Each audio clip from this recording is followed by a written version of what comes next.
Hey guys, Jeremy here on my first video with CryptoByte, and today I'm going to be talking about Bitcoin, Lightning news, and how this new wave of Bitcoin transaction technology can possibly enable Bitcoin to become the cheapest, fastest crypto.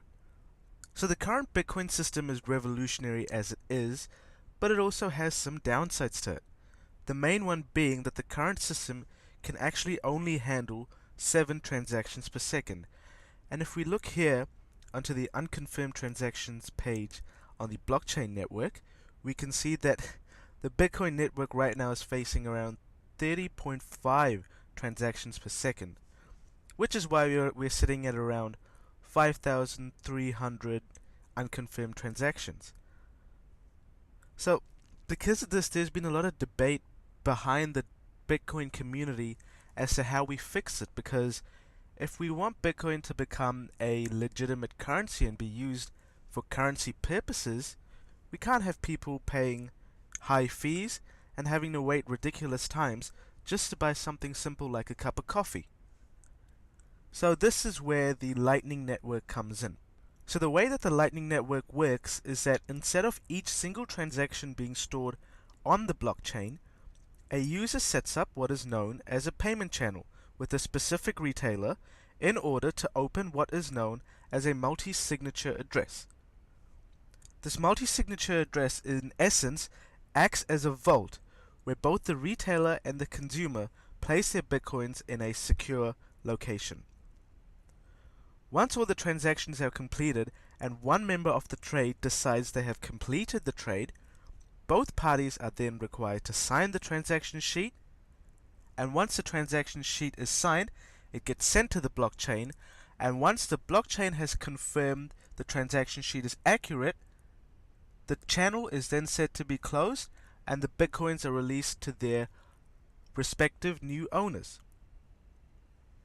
So this is huge because it has potential to completely rid Bitcoin of its bad reputation of being slow, costly, and inefficient as a new form of currency. So here we'll have a look at the Lightning Network Explorer, and according to this live feed we can see, Lightning currently has 1,773 nodes and 542 open channels. So this is huge because this does show that adoption is growing. So let's talk about the possible downsides to Lightning, the main one being the inevitable rise of a middleman. Let me explain further. If I wanted to set up a payment to you using Lightning, I would have to pay Bitcoin's usual fee of opening a channel with you. But say if our transaction is so small in value that it's not worth the time and the money, this is where the middleman comes in.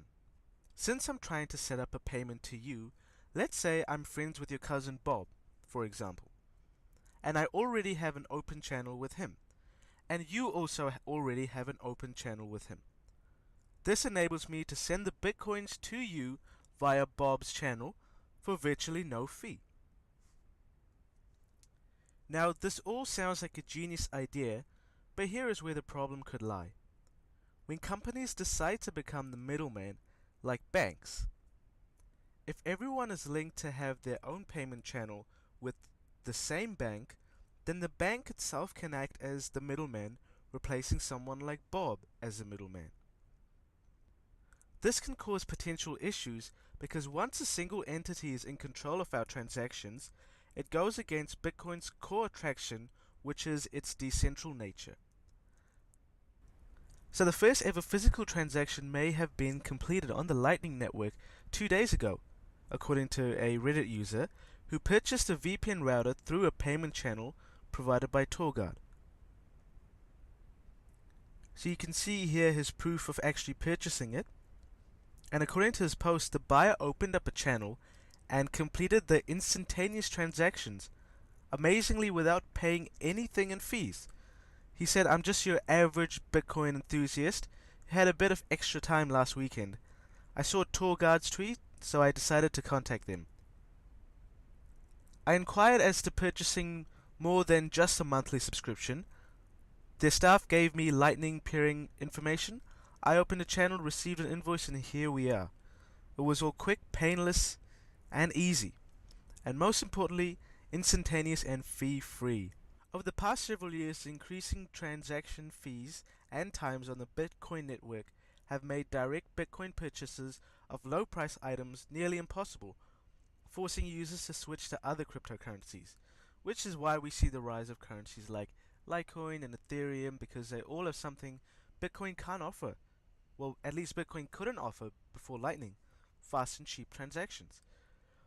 Here we have another article on Bitcoinist.com. Unfairly cheap Lightning Network mainnet hits 40 nodes and 60 channels. Data reported on Reddit Thursday shows the propagation of Lightning nodes, which are just beginning to take foot after the so-called Layer 2 technology debuted on the Bitcoin mainnet. So I've only paid around $4 fee to open the channel. I can't seem to find those $100+ fees I've been hearing so much about. This is from a Lightning developer, Jack Mallers, on Twitter. So he described the Lightning Network as unfairly cheap. So we can see here that how many nodes are currently open and how many open channels there are. And they say that we'll actually remember when Lightning held less than $10,000. Hopefully this is a step in the right direction. Let's hope the innovation keeps going. Let me know what you guys think about Lightning. If you see any flaws within the system, like I pointed out before, if you have any arguments to rebuttal that. If not, don't forget to like and subscribe, and I'll catch you guys in my next video.